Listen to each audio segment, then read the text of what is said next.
All right, everybody, welcome back to the Horseman Football Talk Podcast. This is Brad. Hefe. All right, today we are going to talk about the Rams at Cardinals. So there was a time you had asked me at the halftime at the Raiders-Cardinals game yesterday. I'd have a completely different answer I'm going to have now. The question is going to be, and I said this last week, which Cardinals team is going to show up? I said this when we were talking about the Raiders game.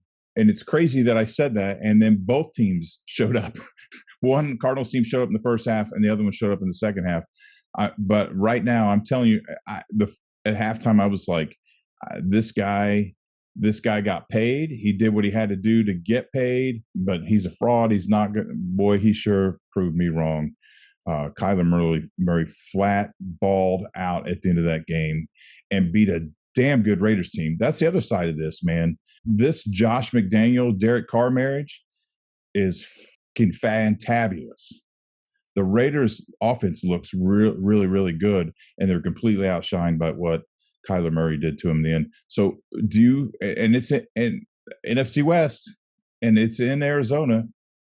Do you think the Rams can go in and do this? You know, going into Sunday, I would have said no doubt the Rams are going to win that game. But with what we saw in the second half on Sunday from both of these teams, the Rams almost lost to the Falcons if it wasn't for Jalen Ramsey getting the interception at the end of the game. Good point. Like, the Falcons are the team that always give up those leads, and they almost did it to the Rams. And then the Cardinals turned it on. So it'll be interesting to see what happens coming in, but McVay doesn't lose to Kingsbury. It just doesn't happen. And I expect, Stafford – I want to stop myself. Stafford's made some Carson Wentz-like plays over the first 2 weeks of the season. He's got to calm down, man.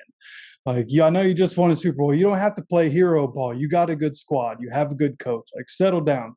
And I think he will settle down. Cooper Kupp is Cooper Kupp, you know what I mean? So I think the Rams will just make more plays, and Kingsbury will get out-coached, and we'll see a lot of the Cardinals team we're used to seeing when they don't have D-Hop. I agree. It goes back to when I was talking about the Colts and the Broncos earlier. I haven't and Tua, right? I mean, Kyler Murray is a freak, but he hasn't. 2 quarters isn't enough to convince me. And until the Cardinals team that started 7-0 last year continues to show up this year, I will have a tough time picking them, and I'm certainly not going to choose them over the Super Bowl.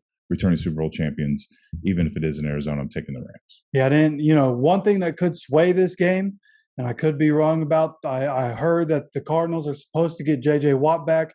The Rams' offensive line hasn't been great. So if J.J. Watt has a vintage J.J. Watt game, Cardinals could own this game.